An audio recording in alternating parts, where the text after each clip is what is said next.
அதன் அடிப்படையில் எங்களுடைய அதாவது நேற்று எங்களுடைய தலைவருக்கு விட்னஸ் சம்மன் போலாம்ல. சரி, எங்களுடைய தலைவருக்கு விட்னஸ் சம்மன் வந்திருந்தது. அதன் அடிப்படையில் எங்களுடைய தலைவர் நேற்று டெல்லியில சிபிஐ அலுவலகத்தில் ஆஜராகி அவர்களுக்கு தேவையான விளக்கத்தை அளித்தார். மேலும் இது தொடர்பாக அவர்கள் அதாவது இன்னைக்கு இன்றும் இல்ல இந்த வாரம் பொங்கல் நிகழ்ச்சியும் இருக்குது. படம் ரிலீஸ் சம்பந்தமாகவும் எங்களுடைய தலைவருக்கு பல கூட்டங்கள் டிஸ்கஷன்ஸ் இருக்கிற காரணத்தினால நாங்களே வேறொரு தேதிக்கு நாங்கள் வேண்டுமென்று கேட்டுக்கொண்டோம். அதன் அடிப்படையில் அடுத்த வாரம் ஏதாவது ஒரு தேதி எங்களுடைய தலைவரின் நேரத்தை பொறுத்து வேறொரு தேதியில் மீண்டும் ஒரு நாள் ஆஜராகி தேவையான விளக்கத்தை நாங்கள் இன்னும் கொஞ்சம் பெண்டிங் இருக்கிறதுலாம் நாங்கள் முடிக்கணும் கேட்டுக்கொண்டார்கள்.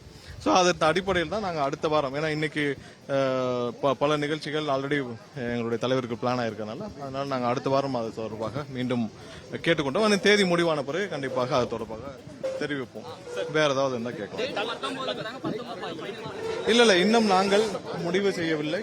நாங்கள் முடிவு செய்து எங்களுடைய தலைவரின் நேரத்தை பொறுத்து அது ஏதாவது ஒரு நாள், ஏன்னால் தேர்தல் நேரம் இருக்கிறது, நிறைய கூட்டங்களும் நாங்கள் நிகழ்ச்சிகளும் ஆல்ரெடி நாங்கள் பிளான் பண்ணி வச்சிருக்கோம். ஸோ அதை நாங்கள் சொல்லியிருக்கிறோம். ஸோ அது தேதி நாங்கள் என்ன கன்ஃபார்ம் பண்றோம்னு சொல்லியிருக்கோம்.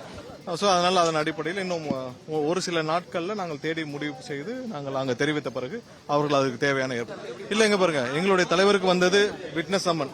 உங்க எல்லாருக்கும் தெரியும், உள்ள நடந்த உள்ள என்ன நடந்ததுன்ற தெரிவிக்கிறது அது மாண்பாக இருக்காது. கரூர் சம்பவத்தை பொறுத்தவரை எல்லாருக்கும் நாங்கள் பல தடவை சொல்லிட்டோம், தமிழக மக்கள் எல்லாருக்கும் தெரியும் அங்க என்ன நடந்துச்சுன்னு. ஒன்னுல ஒரு சிம்பிள் உதாரணம், 607 காவல்துறை காவலர்கள் அங்க டிப்ளாய் பண்ணியிருந்தோம்னு சொல்லி சிஎம் சொல்லியிருந்தாரு. 607, அதாவது சும்மா குத்து மதிப்பால் 607 காவலர்கள் சட்டசபையில் சொல்லியிருந்தாரு. திரு டேவிட்சன் அவர்கள் 500 காவலர்னு சொல்லியிருந்தாரு. ஒரு சின்ன முரண்பாடு சொல்றேன், ஒரு சின்ன சாதாரண விஷயத்திலே எவ்வளவு முரண்பாடுகள் இந்த அரசியல் ஒவ்வொரு சட்டசபையில சிஎம் சொன்னதுக்கும் திரு டேவிட்சன் அவர்கள் சொன்னதுக்கும். ஏன்னா அவசரப்பட்டு இவர்கள் பல விதத்துல இந்த கேஸ்ல நிறைய தவறுகளை இந்த ஆரம்பத்தில் இந்த கரூர் இன்சிடென்ட் நடந்ததிலிருந்து அது நடப்பதற்கு காரணமாக இருந்ததும் பல விஷயங்கள் தமிழக அரசும் காவல்துறையும் செய்துள்ளது. அது சம்பந்தப்பட்ட எல்லா விஷயத்தையும் எங்களால் முடிந்த அளவு நாங்கள் கொடுத்திருக்கிறோம். அடுத்ததாக கடந்த வாரம் கரூர் சம்பவத்தில், அதாவது போஸ்ட்மார்ட்டம்ல பல குளறுபடிகள் நடந்துள்ளது என்று நாங்கள் பல புகார்கள் முன்னணி கூறியிருந்தோம்.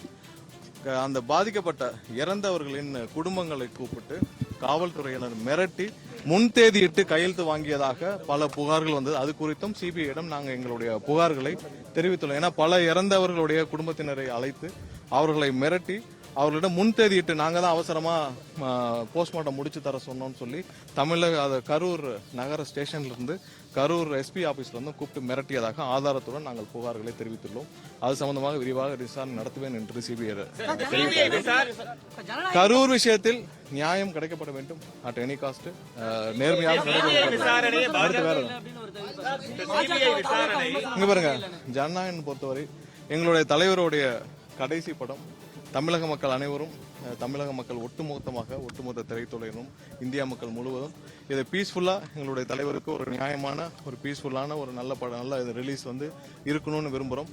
படம் ரிலீஸ் ஆகட்டும், நீதிமன்றத்திலிருந்து வரட்டும், அதுக்கப்புறம் விரிவான உங்களுடைய கேள்விகளுக்கு